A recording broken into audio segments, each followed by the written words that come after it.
자, 이제 시츄에이션 어널리시스를 좀 봐야 될 부분이에요. 어널리시스를 봐야 될 부분인데, 어널리시스는 제가 말씀드린 것처럼, 빅의 개념에서 미디엄, 스몰로 개념으로 잡으셔야 돼요. 네. 어널리시스를 하실 때는. 이거는 기본적인 거예요. 왜 빅에서 스몰로 해야 돼요? 스몰에서 빅 하면 왜 안 돼요? 왜 안 될까요? 제대로 된 분석이 어렵다. 그럼 너무 정답이다. 너무 포괄적이네요. 조금 더 디테일하게 한번 생각해보면 왜 그럴까요? 왜 스몰에서 빅을 조사하면, 어널리시스 하면 안 되고, 반드시 빅에서 스몰로 어널리시스 해야 됩니까? 맞습니다. 놓치는 게 많기 때문에. 여러분, 좋은 사업 계획자가 되고 좋은 아이템을 자습하시려면, 제가 드리는 말에 토를 다세요. 그게 좋은 방법입니다. 왜? 왜 그래야 돼? 이렇게 반대로 하면 왜 안 돼? 반대도 될 수 있는 거 아닌가? 이래야만 여러분이 좋은 아이템을 잡아낼 수 있지. 밑줄 쫙. 이거는 그냥 누군가 되게 수동적인 태도라는 거예요. 언제나 그렇게 생각을 해서. 왜? 당연히 대표님께서 말씀하신 것처럼 큰 거에서 장거에서 큰거 나면 놓치는 게 많고요. 두 번째, 내가 보고 싶은 것만 봐요. 나 청바지 찢어진 거. 이거는 정말 잘 될까? 그럼 내가 뭘 보고 싶느냐 아니라, 잘 됐네? 이렇게 보면 돼. 상당히, 자기가 보고 싶은 그런 부분, 그러니까 선입관이 많이 생겨가지고, 객관적인 자료 조사가 안 돼요.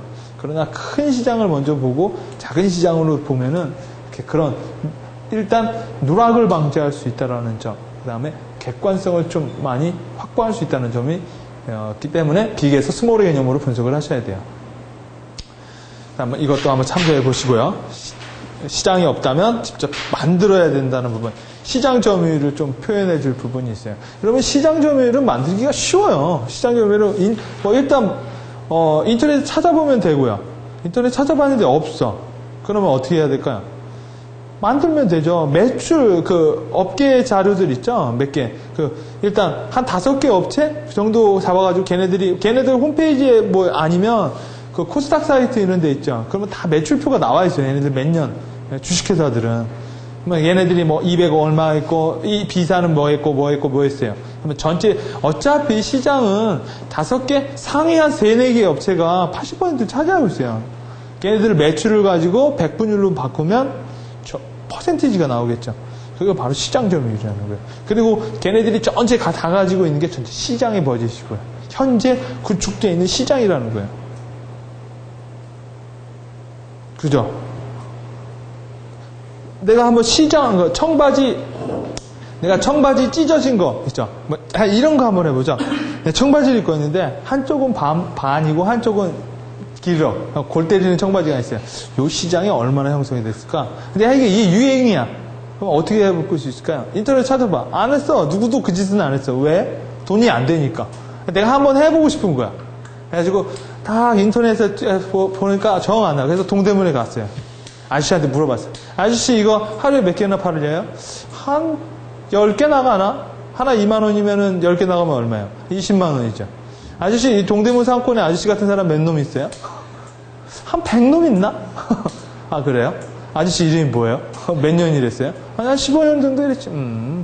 그러면은 동대문 상권에 10이라고 치고, 서대문 몇 건, 상권은 나와 있죠. 걔네들한테 평균 몇 개라 치자.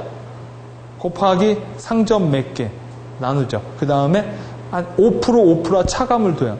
내 추정이 많으면 한 5% 정도 더 많을 것 같고 적으면 5% 정도 더 손실이 있을 것 같다. 근거는 업계 전문가 인터뷰를 통한 전문가잖아요. 전문가를 통한 시장 추이.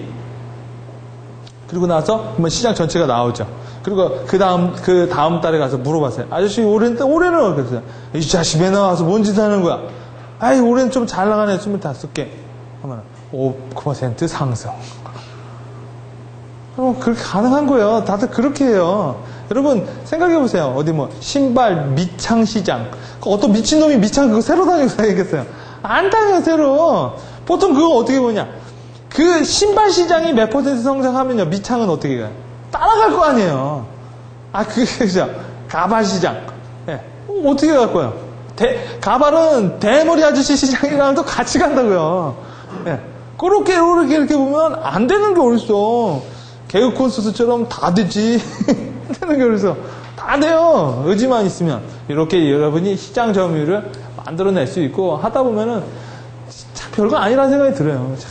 근데 그 시장 자료를 뒤지다 보면 뭐 IBC나 이런 뭐 전문기관이나 보건이나 이런 기관이나 이런 협회 이런 데 시장 자료가 있잖아요. 근데 그런 게 어떤 자료 같은 거는 진짜 극과 극인 게 있어요. 네. 내놓는 기관에 따라 그때는 진짜 뭐 이걸 뭘로 해야 될지 애매한 경우가 있거든요.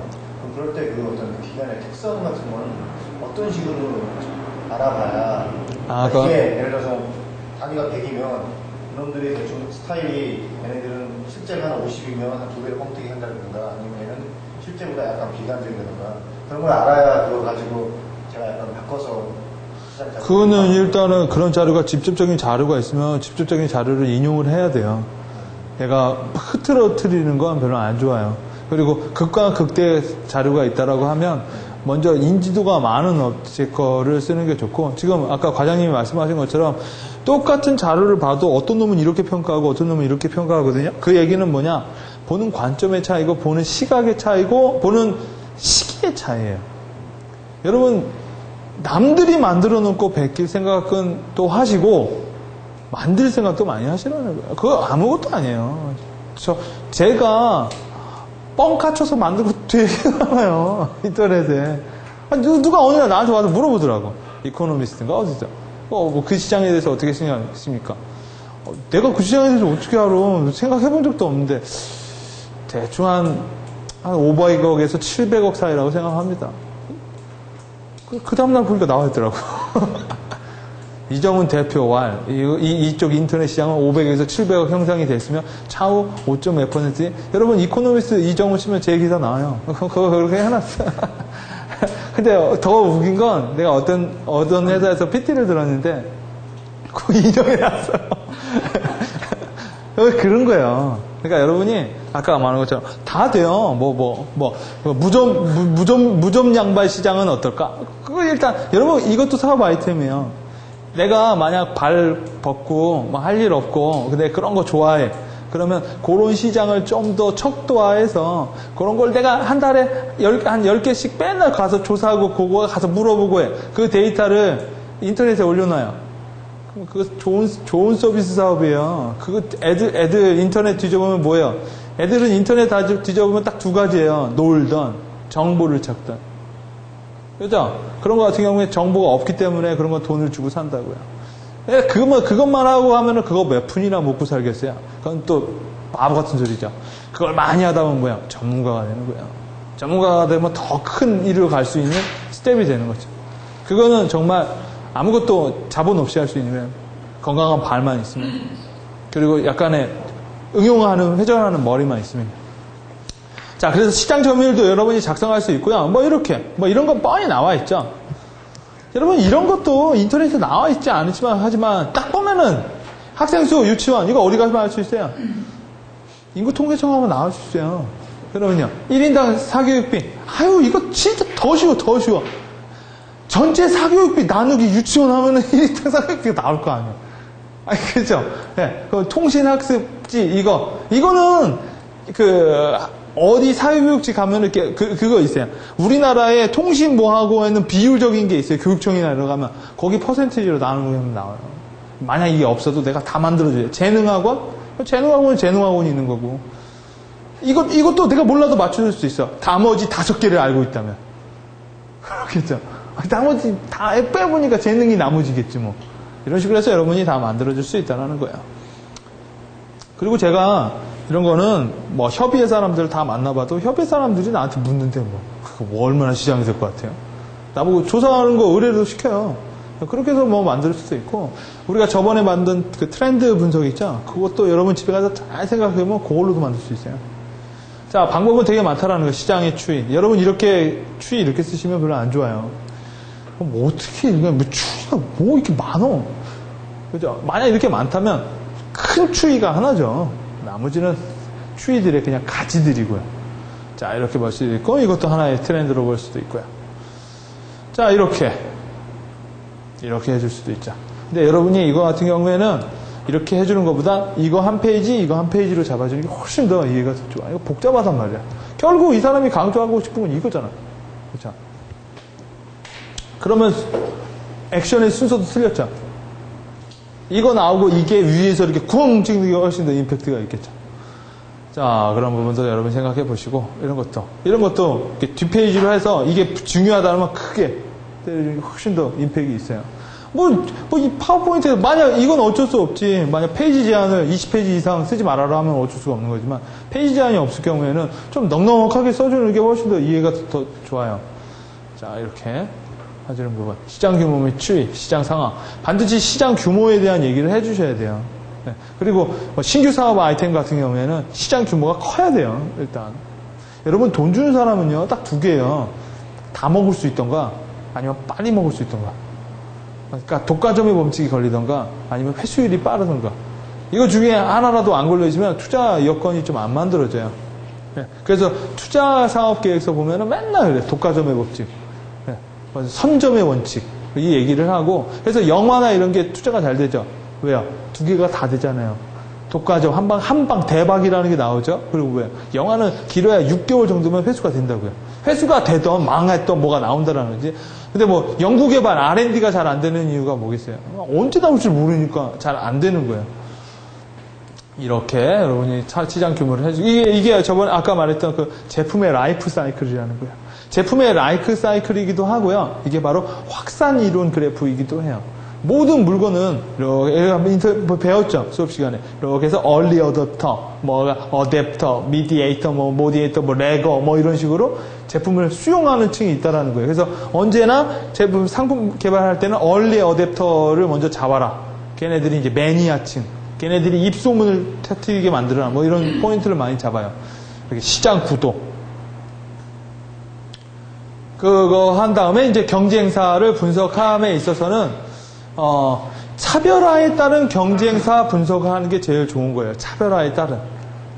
이렇게 현황을 분석하고 시장점이나 포지셔닝을 작성하던가 벤치마킹 대상의 경쟁자를 분석해서 시사점을 도출하던가 비교 분석한 다음에 강점을 중심으로 좀 분석을 하던가요. 이렇게 기존의 문제점, 학원의 문제점, 그래서 대안을 제시를 하죠. 이렇게 하던가 아니면은 지금 이렇게 이런데 이렇게 있죠. 근데 이거는 좀 이렇게 하면은 여러분 이렇게 약간 스킬이 좀 없는 거예요. 어떻게 하면 스킬이 있을까요?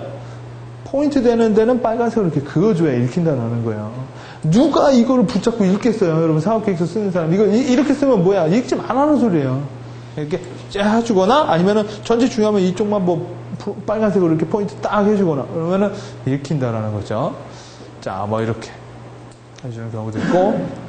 이것도 이렇게 경쟁사와 대비해서 비교 우위 경쟁력을 많이 잡아주는 경우가 있어요. 이렇게 더 시각적으로 더 이해가 높죠? 이게 시각적으로 보여주니까. 자, 이렇게 경쟁사 분석해서 단점 해서 그러니까 자기네 강점을 더 부각하는 이유는 뭐예요? 얘네 단점을 내려주면 강점이 더 부각되겠죠. 네, 방식을 좀 많이 잡으시면 될 것 같고. 자, 이렇게 어디 회사 포인트 수익은 해서 전체 분석. 이런 식으로 해줘도 되고요. 이거 같은 경우에 더 좋은 게 뭘까요? 이건 뒷페이지로 넘어가는 게 이해가 훨씬 더 잘 되고, 훨씬 더 강조가 되겠죠? 이렇게 해놨네요. 이렇게, 자기네들이. 자, 그 다음에 자사 분석, our company. 강점의 강화, 약점의 보완. 그렇기 위해서는 SWOT를 많이 써요. SWOT 분석을 많이 쓰고, 현황 분석의 결과를 정의, 시사점을 해서 향후 시장을 전망할 수 있어요. 이렇게. 많은 부분 SWOT를 쓸 때 많은 사람들이 SWOT만 쓰고 이렇게 전략적인 부분은 안 써요. 그 얘기는 뭐예요? 만들어 놓고 그냥 냅두는 거예요. SO 전략, WO 전략, STWT 전략 중에 요 이렇게 빨간색 이렇게 탁탁탁 우리 한번 봤죠? 그래서 요 전략을 토대로 해서 우리는 강점과 약점을 보완하는 전략을 우선 수행한다. 이런 식으로 뭔가 나오는 게 있어야지 걸어놓으면 아무 쓸모없어요. 그거는 남도 그렇게 했으니까 나도 그렇게 해야지. 그런 차원의 접근밖에 안 돼요. 자, 이렇게 자, 이거 같은 경우는 SWOT 분석을 좀 디벨롭해서 스코어를 매겼죠. 10점 기준으로. 근데 이거의 문제점이 뭐예요? 근거가 없잖아요. 누구 만들어? 네가 좋을 대로? 그죠? 이런 경우에는 뭐예요? 제일 좋은 방법이 서베이를 하는 거죠. 서베이를 하는 게 힘들어. 그럼 어떻게 해야 돼요?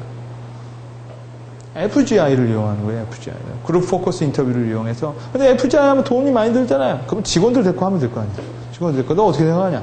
총 10명들의 데스 인터뷰 통해서 30분 동안 추론해낸 것입니다.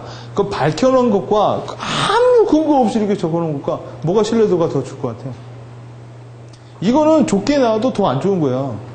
지가 좋게 보려고 했으니까 점수를 많이 준 거지. 그렇겠죠. 그렇게 뭔가 내가 이렇게 스코어를, 여러분이 이렇게 생각하면 돼요. 숫자가 들어가면 무조건 근거예요. 숫자가 들어가면 무조건 근거는.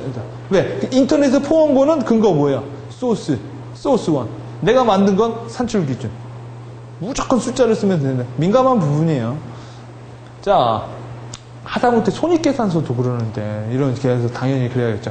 이런 걸 통해서 우리가 향후 전망을 좀 할 수가 있다는. 향후 전망은 이렇게, 이렇게, 뻔한 거를 써도 돼요. 뻔한 거. 아니, 뭐, 당연히 이렇겠지. 라고 해도 되고, 저번에 제가 알려드린 트렌드 분석을 통해서 향후 전망을 알려줄 수도 있죠. 그때 뭐, 프로세스를 다 알려줄 필요는 없어요. 그냥 아래에다가, 트렌드 분석을 통해서 이런 전망이 추론돼. 뭐, 이런 식으로 해주면 훨씬 더 낫죠. 자, 이건 그거죠. 뭐 어쩌라고. 뭐 어쩌라고. 했어 때 해서. 뭔가 제시를 해줘야 되는 부분이 있겠죠. 분석 결과를 종합해서 자기네들이 이렇게 전략을 짜는 부분이 있죠. 자, 그래서 생산 전략. 여러분 생산 전략은 이렇게 짜주면 돼요. 시트가 아마 있을 거예요. 그렇게 해서 제품 단위 1, 월, 연간 해서 몇 개를 생산할 수 있느냐. 근데 아마 여러분이 제출할 때쯤에 최소 마진을 잡으려면, 나중에 손익계산서 보면은 최소 하루에 몇 개를 만들어야만 손익분기점을 넘어가고 그런 거 있죠. 안 되면 어떻게 돼요? 여러분이 늘려주는 거죠. 늘려주는 거죠, 그냥. 늘려주려면 근거가 필요하겠죠. 그럼 인원을 몇 명을 추가하겠다라고 이렇게 적어주면 되는 거죠. 생산계약 진짜 별거 아니에요. 자, 이렇게 생산 능력, 가동률, 생산량 해가지고 여러분이 이렇게 짜주면 되는 거예요. 이게 하겠다라고 하는 거니까 쉬운 거예요. 하겠다라고 하는 거니까. 만약 이거를 가지고 기존에 있는 걸 이렇게 맞춰라 하면 복잡한 거죠, 이제.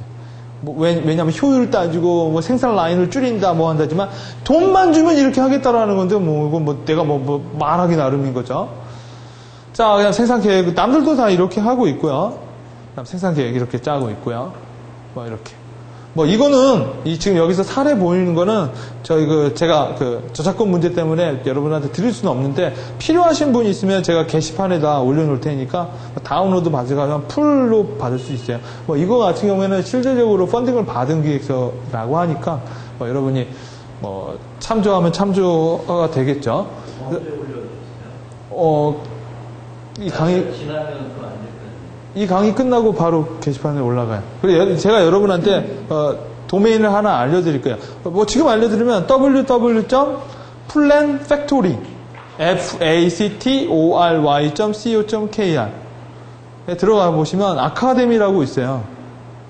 저희가 그 대행 사이트 저희가 독립적으로 운영하는 사이트인데 거기 아카데미 가면 co.kr이요. 그럼 여러분 플래너업 아이디 있으시죠? 그 플래너업 아이디로 로그인하면 돼요. 같은 데니까 로그인해서 보면은 미래 CEO 클럽이라고 있어요. 거기에 원페이지 프로포설, 그 다음에 제가 말씀드린 그 손익계산서와 대차대조표 자동 서식, 그 다음에 여러분 사례를 볼 수 있는 목록 이렇게 올려놓아 드릴 거예요. 오늘 저녁 월요일 날 주면 다 올라와 있을 거예요. 이렇게 보시면 플랜 PLAN 플랜 팩토리 쪽에 가시 보시면 찾아볼 수 있을 겁니다. 자, 양산계획 역시 마찬가지예요. 자, 그다음 판매 가격 전략. 판매 우리가 봤죠? 아까 우리 제조 원가, 거래처 공급 가격, 고객의 수요, 적정 이윤, 경쟁사의 가격을 가지고 설정을 해주면 돼요. 자, 어떻게 이렇게 찾으면 되는 거예요. 제품 원가는 얼마고 경쟁사는 얼마고 공급 가격은 얼마서 나는 요 가격을 설정하겠다. 그렇죠? 가격 설정의 원칙 그거보다 이게 훨씬 더 설득력이 강해요. 네. 왜? 이 경쟁사 대비로 생각을 하기 때문에 싸다 비싸다는 뭐예요? 경쟁사가 결정을 하는 거예요. 네. 자, 그래서 타겟 설정 후에 통합 마케팅 전략은 통합 마케팅을 시작하는 거예요. 세분화하고 통합시켜버려가지고. 자, 어떻게? 시장 세분화. 우리가 얘기를 했죠? 그 다음에 통합 마케팅 전략을 하는 거예요. 아까 우리가 이미 배운 거를 그냥 페이퍼로 쓰는 거예요, 지금부터는. 그냥 페이퍼로. 어떻게? 뭐 이런 식으로 써줘도 돼요. 포지셔닝을 그려줘서 지금 상태는 이렇다. 우리 회사는 뭐 타이레놀은 버퍼린은 여기 있기 때문에 어떠한 전략을 해야 되느냐에 대해서 마케팅 전략을 써주면 되죠. 이 친구들도 고객 분석을 이렇게 했죠. 이거는 뭐예요? 경쟁사 분석이죠. 포지셔닝. 그렇게 해서 이렇게 고객 분석을 할 수 있고 마케팅 계획에서 중요한 건 이렇게 흐름을 보여주는 거예요. 로드맵처럼 뭘 하고. 그리고 사업계획서 자체는 마케팅 계획서가 아니기 때문에 오버홀하게만 그려주면 돼요. 포인트만 딱 잡아가지고. 자, 이렇게 추천 포인트. 자, 이것 뭐 헤나 클래스 같은 여성의 보편적인 라이프 스타일을 정확하게 분석함으로써 비즈니스 가치를 확보하는 것이 중요함. 1차 온라인 리서치 뭐 해가지고 자기네들이 분석한 게 있죠. 그래가지고 뭐 이렇게 조사, 미용 관련 조사, 뭔 조사. 여러분이 대표님이시고 뭐 어느 정도 뭐가 있다라고 하면은 뭐 제가 어저께도 어떤 분한테 그런 얘기를 드렸는데 자기가 서비스직에 있다라고 하면 이런 자기 업계에 대한 그 애뉴얼리, 뭐 먼슬리, 아니면 6개월치 자기네들이 뭐 사원들을 좀 이렇게 말을 해가지고 리포팅을 쓰게 하는 것도 정말 좋은 방법이에요. 그러면 자기 스터디도 되고 그 자료를 모아서 그렇게 하는 업체가 있어요. 메타 브랜딩이라고 아시죠? 메타 브랜딩. 거기는 수요 클래스라는 게 있어요. 수요 클래스라고 해가지고 수요일마다 직장 걔네들끼리 뭐 영화도 보고 아니면은 매주 이슈 해가지고 그 학습 내용을 위에다 올려놔요. 여러분이 메타 브랜딩이라는 회사에 가보시면 그 문화라고 이렇게 있어요. 그거를 좀 더 많이 활용하시면 파워포인트로 만든 거를 좀 더 업계에다 퍼블리싱하면 특별하게 어떤 특정 서비스 회사들은 광고 홍보하기가 좀 힘들어요. 그러니까 그런 부분에서 하게 되면 회사의 밸류도 많이 높아지고 사람들이 그 회사를 좀 더 아카데믹하게 보는 부분도 있으니까 이렇게 이런 거를 많이 좀 활용하게 하면 돼요. 그런 건 뭐 직원들한테 조금 뭐 통계나 이런 거 조금 지식만 알려주면 금방금방 많이들 해요.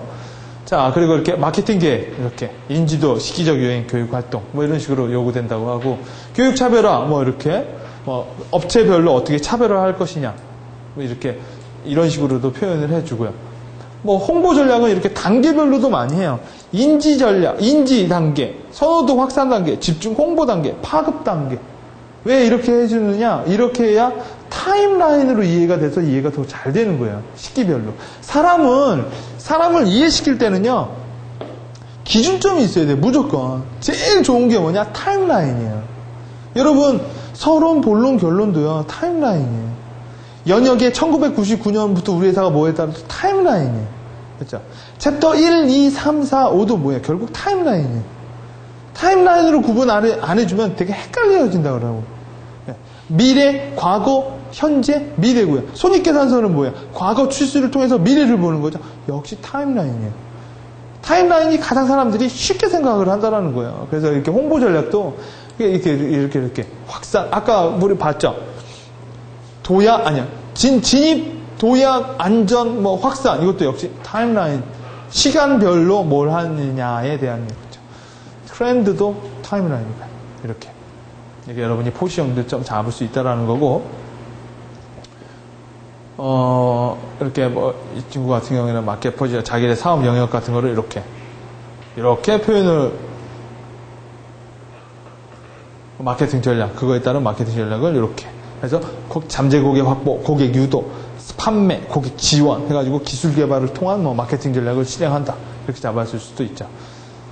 이렇게. 자, 뭐 마케팅 발전 전략 해서 뭐 상품권을 가지고 이런 식으로 해서 윈윈 전략을 해서 대리점을 연다. 뭐 이런 것들. 보통 사업계획서 20장에서 분량하는 사업계획서 마케팅 파트는 한 3장 정도밖에 안 돼요. 3장, 4장? 여러분이 보여줄 수 있는 건 이런 IMC 전략을 통해서도 임팩트 있게 보여줄 수 있죠. 뭐 어저께 어떤 회사 보니까 IMC 팀이라는 것도 있더라고요. 통합을 되게 중요시 여겨서 여러분이 이렇게 통합적으로 모습을 보여주면 되고, 만약 한 장짜리로 통합 마케팅을 보여준다고 하면 이런 식으로 보여주면 돼요. 이런 식으로 광고는 이렇게 하겠다, 뭐니 이렇게 했다, 이렇게 하겠다. 요거를 선택적으로 여러분이 붙잡은 다음에 그러니까 마케팅 전략도요, 다 담으려고 하면 아무 맹맹해져요. 오버홀하게 로드맵을 그려주고 포인트를 잡아주는 거예요. 뭐 한마디로 구전 마케팅. 내 거에는 구전 마케팅이 있고, 왜 구전 마케팅을 해야 되는지에 대한 근거. 뭐 이런 식으로 해주면은 좋은 마케팅 전략이 많죠. 뭐 이런 친구도 이렇게 했고, 마케팅의 기본 전략. 이렇게 4P로도 할 수가 있겠죠. 뭔가 플레인이 있는 상태에서 짜줘야 쉽다라는 거예요. 뭐, 이 친구 같은 경우는 이제 이렇게 화살표를 가지고 이렇게 만든 것도 있고. 자, 마케팅 전략을 짜줄 때는 사업 아이템 자체가 약하면 마케팅 전략을 좀 강화해야 돼요. 그 다음, 사업 아이템 자체에 경쟁력이 있다라고 하면 세부적인 마케팅 전략보다는 포괄적인 마케팅 전략이 훨씬 더 유리하겠죠. 그 다음에 기본적인 마케팅 전략 외에 아까 제가 말씀드렸던 위기관리 마케팅이나 엑시트 스트라테지 이런 부분을 넣어주면 훨씬 더 강화된 그 방법을 만들어낼 수 있어요. 이게 위기관리 엑시트 매니지먼트의 사례예요. 케이스 1 어떻게 할 것인가, 어떻게 할 것인가, 어떻게 할 것인가, 어떻게 할 것인가, 어떻게 하겠다, 어떻게 하겠다, 어떻게 하겠다. 뭐 하나를 예를 보면은 회사에 대한 언론의 태도가 네거티브 할 때의 대처 방안은 무엇인가. 뭐 이렇게. 회사 제품 구입 후 소비자의 반응이 좋지 않을 경우에 대처 방안은 무엇인가. 이렇게 해놓을 수가 있는 거겠죠. 그 다음, 매출 전략. 매출 전략은 손익계산서나 여기에 나와 있는데 또 따로 보여주기도 해요. 매출에선. 이때는 포인트는 뭐냐면 당연히 점차 상승하는 구도로 보여줘야겠죠. 네. 점점 떨어지는 구도로 하면 누가 돈을 주겠어요. 그죠?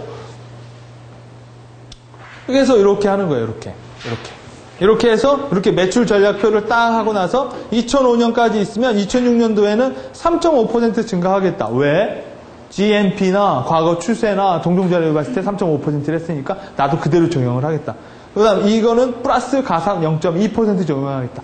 매우 늘려나는 거겠죠. 이렇게 하면 여러분 매출 전략을 짜낼 수가 있는 거죠. 자, 손익계산서. 전문적인 회계 지식은 잊으세요. 보시면 매출과 수입. 총 매출, 이자 수익 배당금, 비용, 매출 원가, 세금. 이게 앞에서 손익계산서예요. 아까 가계부라고 했죠? 기업의 가계부. 전문적인 회계 지식은 있고 제가 말씀해 드린 부분만 좀 이렇게 좀 응용해서 쓰시면은 사업계획서 쓰실 땐 별 무리가 없어요. 자, 이게 손익계산서의 정의, 제가 아까 말씀드렸던 거 이렇게 손익계산서 맨날 나오는 이 파트, 이 서식을 이용하시면 되고, 그 다음 대차대조표. 역시 전문적인 회계 지식은 잊으세요. 자, 대차대조표나 이런 거고, 제가 한껏 짤막하게 다시 소개를 해드리자면, 자, 뱅크에 있죠. 부채 플러스 내 돈은 자산이에요. 그죠? 또는 자산에서 부채를 빼면 내 자본이죠. 이게 바로 대차대조표의 근본 원리예요. 그리고 좌우는 같아야 한다. 라는 것만 알면 대차대조표 끝. 자, 이렇게 해서 여러분 대차대조표는 이렇게 나와서 여러분이 엑셀 시트를 이용해서 쓰시면 되고요. 자, 그 다음 별점 자료는 뭐냐? 주요 임직원의 이력서, 제품 샘플, 제품 사진, 기사 광고, 광고 샘플, 기사 광고, 보도자료, 시설물 사진, 현장 설계도, 의향서. 이렇게 뒷부분에 별점 내가 포인트 줄 수 있을 만한 것들을 많이 붙여주면 좋아요. 자, 그래서 우리가 이렇게 background, overview, situation, analysis, strategy, finance. 이게 기초라는 거예요. 사업계획서에 하나도 빠지지 않고 다 썼다라는 거예요. 여기서 여러분이 우리 회사는 제품에 대한 경쟁력이 많아. 그러면 어떤 파트를 좀 줄이시는 거예요. 줄이시라는 거. 근데 이거 100페이지로 만들어야 돼. 그러면 다 2장씩 늘리던가. 그리고 나는 뭐 이게 필요 없어. 그러면 이거 몇 건 날려주세요. 일단 이 플레임대로 내가 다 하나하나씩 써가겠다라고 생각을 하면 사업계획서 하나 만들어지는 거예요. 자, 사업계획서 작성의 비밀을 알려드릴게요. 자, 사업계획서 저도 많이 쓰지만 전문가가 아는 사업계획서의 작성의 비밀은 첫째, 이 고양이에요. 고양이. 뭘 것 같아요? 뭘 의미할 것 같아요?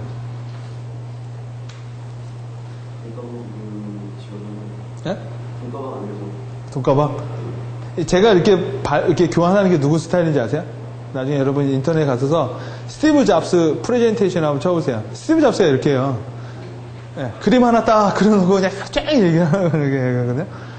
이게 편하더라고요. 자, 고양이가 쥐고 있죠. 이게 무슨 의미입니까? 난 네가 싫어해요. 어떻게? 난 무조건 여러분의 이게 전문가가 생각하는 마인드예요. 될 거라 생각 안 해요. 안 될 거라 생각해요. 그렇기 때문에 안 될 거라고 해야 하기 때문에 되기 위한 방법을 생각을 해봐요. 그러려면 막연하게 쓴다라는 머리는 이미 딱 꺼나간 거예요. 네? 무조건 네가 싫은 거야. 네가 쓰는 것도 싫고 네 숨소리도 싫고 네가 다니는 것도 싫고 내 앞에서 전화하는 것도 싫어. 그럼 난 도대체 어떻게 해야 될까? 근데 난 네가 좋아. 스토커처럼 할 수는 없잖아요. 그러면 좋아하는 소구점을 만들어주려면 쓰는 방법을 바꿔야겠죠. 두 번째, 이건 뭘까요? 아까 자선을 계속 자고 있죠. 원래부터 여러분 사업계획에 관심이 없어요. 진짜 이 모습이요. 그 사업계획에서 맨날 받는 애들 있죠. 이거 그 모습이에요. 아이고 또 왔어. 네? 여러분 제안을 받는 사람도 이 모습이에요. 한마디로 여러분 대표님은 알 거예요. 회사 뭐 잡코리아나 이데다가 이력서 올려놨어. 어느 순간 막 오죠. 처음에 이렇게 보다가 나중에 이거 보지도 않아. 너무 많이 하죠. 사업계획에서 맨날 받고 제안서 맨날 받는 사람은 진짜 그래요. 이렇게 쭉 보다가 뭐 이렇게 보여요. 제목이나 뭐 이런 게 뭐 이렇게 좀 유단하면 한번 클릭해봐. 이메일로 오면 그런 거지. 써줬으니까 너무 감사합니다. 다 잘 읽어보겠습니다. 그러지 않는다는 거예요. 세 번째, 그건 뭘까요?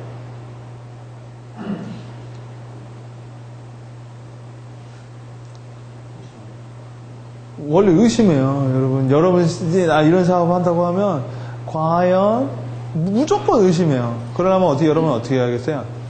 신뢰적으로 써야죠. 신뢰를 줄 수 있는 멘트를 써야 된다고요. 뭐 이거 하면 뭐 제 사업이 되지 않겠습니까?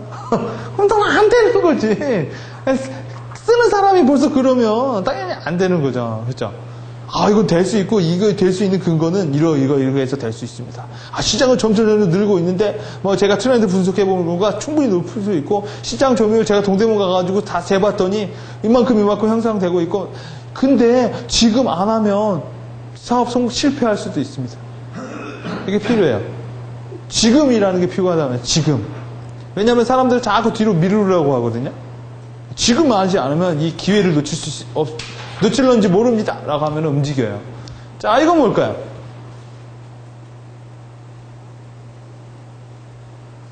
이게 다 사업계획서예요. 다 사업계획서.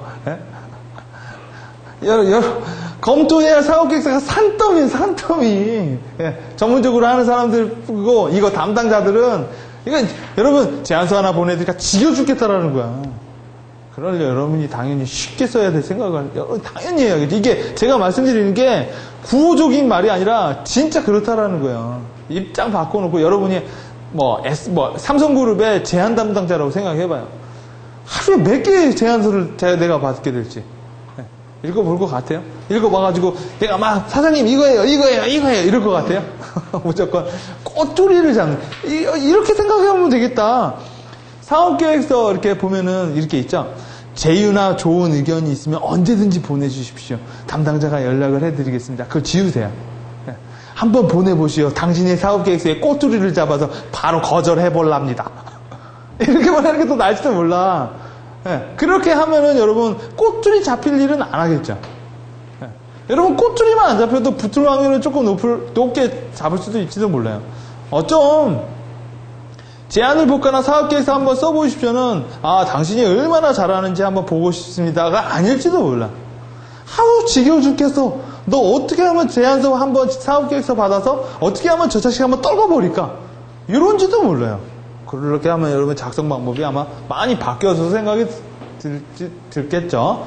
자, 매력적인 만드는 사업계획서 디자인 노하우는 파워포인트 구성 원리를 좀 파악하시고요. 첫인상을 좋게 하고 읽고 싶은 사업계획서를 만들고 파워포인트 요소를 숙지하며 포토샵과 일러스트를 좀 활용하는 방법을 좀 아는 게 좋아요. 파워포인트 레이아웃을 구성하는 거는 이런 식의 구성이 제일 잘 익힌다라는 거예요. 네?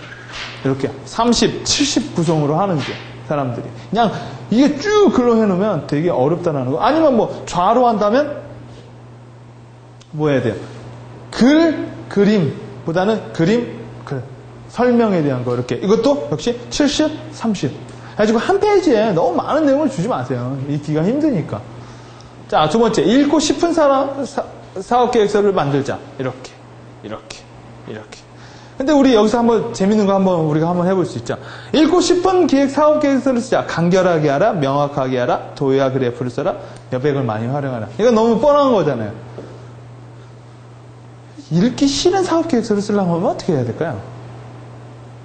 내가 참 보면 짜증나는 계획서를 쓰려고 하면. 예? 어떻게 해요? 문장을 일단 느렸어요. 난 절대 이미지 안 쓸 거야. 막 따라서요. 그리고요. 제목도 정말 식상하게 써요. 사업계획서. 그리고 제출할 때는요. 막 이런 방법도 쓰면 돼요. 여러분, 파워포인트로 쓰지 말고 후민정음으로 써가지고 보내는 거야. 너 후민정음 프로그램이 있을지 없을지 한번 보자 하면서 보내고, 서체는 도둠체 이런 거 쓰지 마세요. 절대. 그러면 걔가 잘 읽으니까 여러분은 절대 이상한 서체 있죠? 뭐 가을 무슨 모먼체 이런 거 있죠? 이런 걸로 다 사업계획서를 쓰세요. 그러면 걔는 딱 여는 순간 막 다 깨져가지고 정말 읽고 싶지 않을 거예요. 그런 방법도 있겠죠. 여러분, 그런 것만 하지 않으시면 돼요. 그렇죠? 그런 것만 안 하면 일단 사업계획서 쓰고 욕먹지는 않을 거예요. 네. 자, 이렇게 여러분이 한번 그렇게도 한번 생각을 해보시고, 자, 파워포인트 디자인의 요소를 숙지하라. 일단, 뭐 제가 저희 대표님 계시는데 디자인 얘기를 해서 웃기겠지만, 일단, 참고로 저희 집안이 다 디자인 집안이에요. 저희 형도 디자이너고, 제 여동생도 홍대 디자인, 홍대 나온 애고, 그 다음에 저희 이모부 같은 경우에는 서양학과고, 저희 이모 같은 경우에는 미술학원 원장님이고, 하여튼 다 미술 쪽에 있는 사람들이라 저는 정식으로 배운 적은 없고, 저도 미대에 가려고 2년 동안 여기 홍대 영원한 미소인가요? 거기를 다닌 적이 있어요. 네. 근데 이제 워낙 집안에 그 사람들이 많아서 아버지가 너는 안 된다 해서 못했지만, 저는 이렇게 어깨 너머로 본 게 있는데, 일단 제가 느끼는 건 뭐냐면,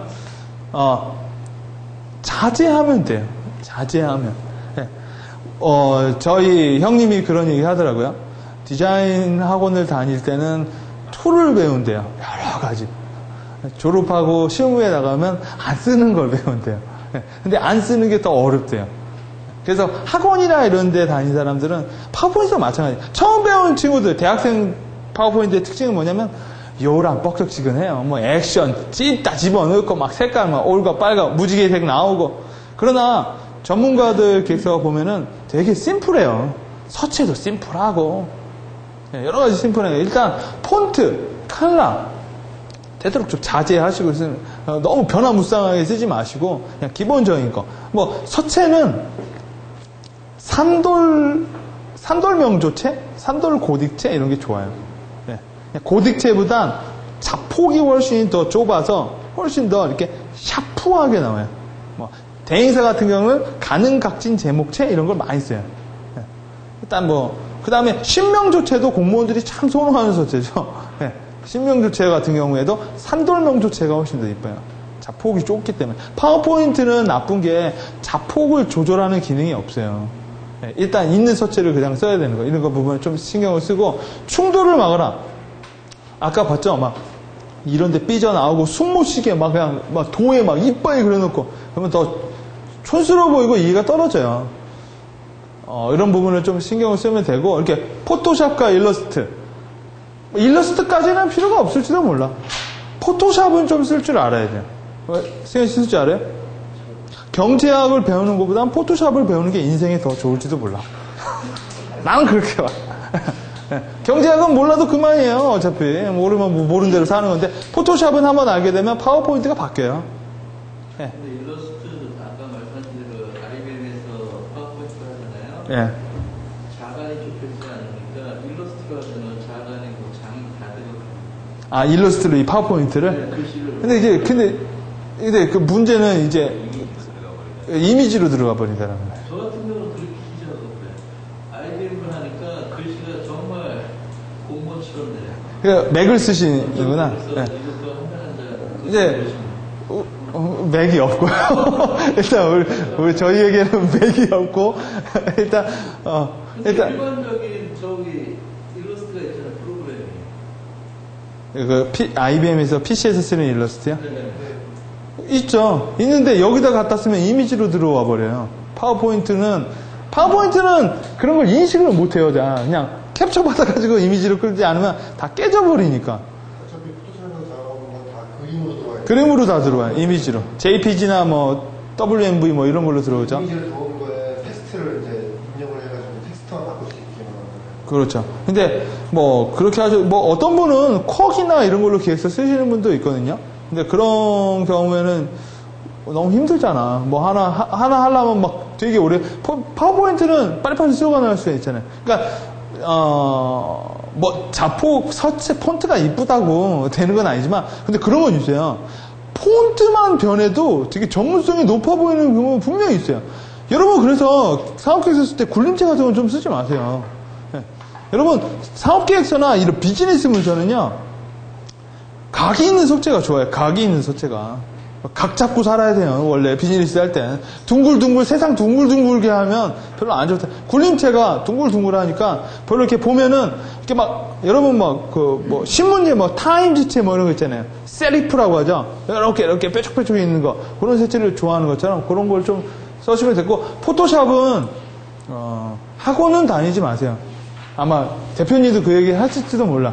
학원 다니는 것보단 어차피 쓰는 부분만 쓰니까 좀 이렇게 만져보면 좀 일단 포토샵을 알면은 객수가 이뻐지는 건 분명해요. 성공하는 사업 계획서, 실패하는 계획서의 특징은 성공하는 사업 계획서는 인적 구성을 최대한 부각하고요. 수익 계획을 명쾌하게 제시해야 돼요.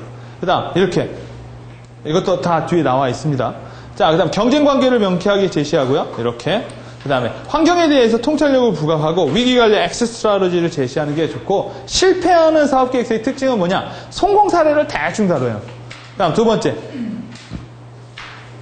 여러분이 사업계획서 하고 실패하려면 이대로만 하면 돼요.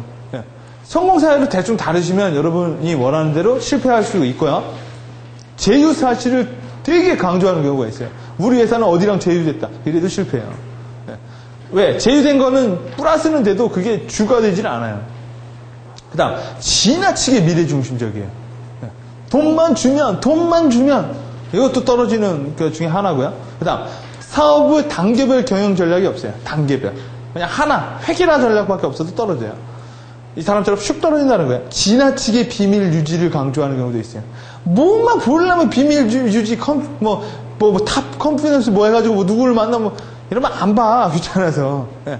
그리고 저도 이런 거 봤지만 막상 만나서 보면 별 비밀도 아닌데 혼자 비밀이라는 경우도 있어요.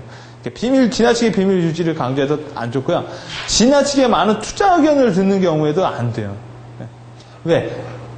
여러분 투자자들은 많아요. 투자자가 없다고 하지만 제대로 된 사람은 못 만난 거예요. 뭐 이렇게 해라, 저렇게 해라 하면 사업계획서가 아무 컨셉을 못 짜고 계속 돈다라는 거예요. 사업계획서가 명확해서 투자자가 오게 만드는 게 더 좋아요. 궁극적으로. 개척 정신을 너무 강조해도 여러분 떨어져요. 난 젊으니까 가지고 있는 거 딱 두 개밖에 없다. 난 진짜 뭐 했고 선도니까 한 5년 정도는 돈 꼬라 박아야 된다. 이러면 너 혼자 하라고 그래. 너 혼자. 개척 정신을 너무 강조할 필요는 없어요. 그다음 독점을 지나치게 강조해야 돼요. 이거는 우리 회사밖에 없습니다. 이것도 상당히 의구심을 많이 갖게 하는 표현 중에 하나예요. 잠재 능력을 지나치게 과장하는 경우도 있어요. 우리 회사가 특히나 많은 부분에서 인력에 대한 잠재 능력을 되게 강조해요. 우리 회사가 돈만 들어오면 무한 잠재력이 있는데 하면 뭐 할 수 있겠다, 뭐 할 수 있다. 이거는 지나치게 잠재 능력을 보여주는 것보다 실질적으로 된 거를 한번 보여주는 게 더 효과가 커요. 재무 계획이 너무 낙관적이에요. 아까처럼 3점 몇 %가 아니라 안 맞춰지니까 매달 1000%씩 매출 증가. 이러면은 안 되는 거죠. 자, 이렇게 해서 여러분이 우리가 세션 7까지 했고, 자.